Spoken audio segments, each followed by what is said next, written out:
Hey there, this is Arthur Hill, Chief Technical Strategist at TrendInvestorPro.com. You are tuned into Next Level Charting. Thank you very much for joining us. I appreciate it. If you're watching this video on YouTube, and you like it, of course, please give us a thumbs up and consider subscribing. So today we're going to start off with relative chart strength using benchmark lows. How can we see when something is outperforming on the charts? Then we'll show you how to pick a level to prove a signal wrong, because we got a number of short-term breakouts that we're watching here at Trend Investor Pro. And finally, I'm going to show you how I would use ATR trailing stops for a trend following strategy. So today we're going to show you a little bit from Thursday's commentary here at TrendInvestorPro.com. This is the main analysis page, and update the market regime every week. Are we in a bull market or a bear market? I have the ETF signal table, which we're going to show in a little bit, and then all the latest articles. And today we're going to look at the article. We're going to look at benchmark lows in particular and how to show or how to find relative chart strength by comparing lows against the benchmark. And then we're going to show how to use the ATR trailing stop in a trend following strategy. So first and foremost, the market regime is currently bearish, and it has been bearish since April 11th. That's when the composite breadth model turned negative. And so looking at the charts, I'm being very skeptical in what I see, or very choosy, because picking winners in a bear market is a challenge.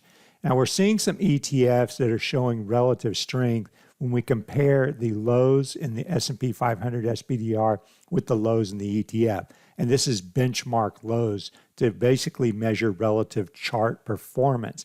And so I got two examples here. The first one is SPY and the agribusiness ETF, MOO. And we can see here that SPY has a lower low there from January to February and into March. And then if we look down at MOO, we can see that it's got a higher low. So it's outperforming by the fact that it is forming that higher low. In other words, selling pressure wasn't strong enough to push it to a lower low like it did in SPY. And that was kind of the tell before we got this breakout and market leading advance. And then if we go forward here in April, we can see SPY breaking below the March low there. Whereas we look at MOO on the bottom, it is holding that February low. There's the February-March low support zone, and it's holding this zone in MOO. So that's a sign of relative strength. We didn't get a lower low there. And then if we look short-term here in May, we look at SPY and we can see a lower low. We have a double dip in May from early May to late May, a lower low. And we look at MOO and it's got a higher low. So this one is showing relative strength, and of the few stock-based ETFs that I want on my radar as potential longs, this would be one of them.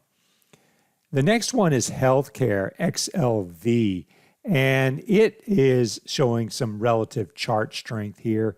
If we look at these February-March lows in SPY, again, lower lows, and then we look at the February-March lows in XLV, we have a higher low, and then that breakout. And here we have a 52-week high in April, whereas SPY did not get close to its 52-week high. So that shows relative strength as well. And then XLV came all the way down. It did break the February low on a closing basis. But if we look short-term here in May, we've got a higher low in XLV. So we're seeing that we got some selling pressure in the middle of May, but it didn't push it below that prior low. Selling pressure wasn't that strong compared to SPY, where you had selling pressure pushing it to a lower low. Now, technically, SPY is oversold and could get a bounce within a bigger downtrend, but it is considered a counter trend bounce. Now, I want to look at the trend for XLV in particular next, because it has lost some of its uptrend consistency and persistency. So here is XLV, and we can see that it's getting 52-week highs here in September, in December, and in April. So 52-week highs, higher highs, that's part of an uptrend. And you would expect higher lows to also be part of an uptrend, to be consistent and persistent. But you can see we have this move to the September-October low, and a 52-week high. And then we have a test of that low after the 52-week high. And then we get another 52-week high, and we have another test of that low. So what we've got here is a bit of inconsistency in this uptrend by the fact that these pullbacks have been deep enough to test that support zone in the 125 area in February, January, February, and again in May. So that's when I say XLV has lost a bit of its uptrend consistency and persistency. But when we look at XLV, we can see that there is a sharp pullback and a breakout working. So it's showing a little bit of relative strength. I showed the higher low on the previous chart relative to SPY. So we've got a breakout here. And so when we have a breakout and we have a bullish signal, our job is to determine what is it going to take to prove that signal otherwise wrong. And so that's what I'm looking for now. What could make me wrong on this trade? And so the trade is the breakout. It's bullish. So we have an upswing working here. What could make it wrong is this could be a rising wedge, the dotted blue lines there. So you have a sharp decline and you have a potential rising wedge. And if you break down here, that's going to be a short-term bearish signal that would likely lead to a break below 125 and a move below the fall and winter lows. Now that hasn't happened yet, but we need to be vigilant on what it would take to prove our stance otherwise. And I would suggest it would be a move below this lower trend line. We'll call it 127. You go below, close below 127, that would argue for a reevaluation on this upswing here. And I've also got similar reevaluations for upswings that we've identified in MOO and also XME, the metals and mining ETF. And that's further in this report available to subscribers. So if you're on Trend Investor Pro and you're on the analysis page, if you click the free analysis link there, you will be taken to analysis that is available for everybody.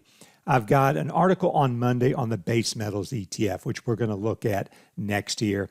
And I've also got a trend composite signal table for the S&P 500 stocks, and that is updated every Saturday morning. And there you can see the new trend signals within the S&P 500. You just click that recent signals link, and you'll see we got one new uptrend and a bunch of new downtrends over the past week. And over on the right, you can click to see a sharp chart. So I'm going to look at the chart for DBB here now. And what we've got is we've got a trend that lost a bit of its consistency because, you know, you expect after a move to new highs that you're going to get a pullback. That's okay. And we got what would look like a consolidation here, but it turned into a rout. We had an 18% decline. But you can see we're holding above support here from the November-December lows, and the trend composite stayed positive there. So we still got an uptrend.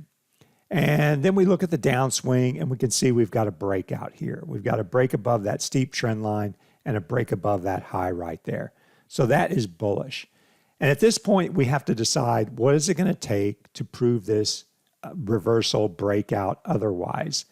And I'm using an ATR Trailing Stop here, and that's part of the Trend Investor Pro Indicator Edge plugin. I'll show you next when I use the Trend Composite. But it's basically two ATR 22 values below the highest close since the breakout. So it starts right here below this low, and you can see as prices move higher, it moves up, and it's currently at 2208. So adding a buffer, I would say if we close below 22, that is going to negate that setup, that breakout, and call for a reevaluation. Because remember, our job is to identify setups, to identify the signals, take the signals, and then set that level that will prove that signal wrong. Sure, there's going to be some hit and miss, and you're going to have some whipsaws, but we have to have some sort of a process and some sort of a strategy. We can't just wing it every time. And especially, I think it's very dangerous to make changes to your plan during the market when prices are moving and reacting to the volatility that is out there. You have to set your plan before you make the trade, and then you have to trade according to that plan once the trade is ongoing. Sure, you can make adjustments. Personally, I only make adjustments after the close. When things are not moving, I can look at a still chart and make decisions without the noise out there. So I've got a close below 22 saying reevaluate and put in a stop loss because that could be a failure on the breakout. So now we're going to go to Stock Charts ACP and show you the Trend Composite in action along with the ATR Trailing Stop. And this is the iShares Latin America 40 ETF ILF, big weighting in Brazil in this ETF. And I want to show you a previous signal first before we look at the current signal. So the previous signal here, you see the Trend Composite turning positive right there. And so you have a little pullback and then a move to new highs. So when the Trend Composite turns positive, that's a bullish signal, a buy signal if you're inclined to take it. And then you have to decide on what your exit is. And there are two possible exits as far as my strategy is concerned. Either when the Trend Composite turns negative or when the ATR Trailing Stop is hit. Now this ATR Trailing Stop is set 6 ATR 22 values below the highest close. So you can see when prices rise, this ATR Trailing Stop rises because the highest close is rising. And when prices flatline or move down, that Trailing Stop flatlines. And there you can see it triggered on April 22nd. And the Trend Composite was still positive. So there are two possible exits, either when the Trend Composite turns negative, which it did near the low in May, or when you hit the ATR Trailing Stop. Now, if we flash forward, we can see we've got a bullish signal here on May 17th with the ILF and the Trend Composite turning positive. And I've got two ATR Trailing Stops. One is 2 ATR 22 values below the highest close, and it's tight, 26.43. Chances of whipsaw are above average because it's a tight stop. And this is probably more for swing traders, shorter term traders. Now, if you're a trend follower and you want to give a little wiggle room, you would be using a wider stop. So this one is 6 ATR values below the highest close, and it's at 23.55. This is similar to the stop here. Now, in order for this stop to work, we're going to have to move significantly higher to get that stop up. But right now, as far as the exit is concerned, there are two possibilities in this strategy. Either when the Trend Composite turns negative or when the ATR Trailing Stop is hit. And so I would imagine that if we move down below 26, that could turn the Trend Composite negative again, and that would be an exit. So you wouldn't have to wait for a move all the way below 23.55. So that is something to consider. Are you a swing trader? Are you a trend follower? How tight do you want your stops? And what is your overall strategy? Because everybody has their own personal preferences, and it's up for you to decide what those are. So if you'd like to know more about trendinvestorpro.com, you can click on the link below in the description. Again, if you like this video, please give us a thumbs up and consider subscribing to Stock Charts. Thanks again for tuning in. Have a great day, and I'll talk to you again next week.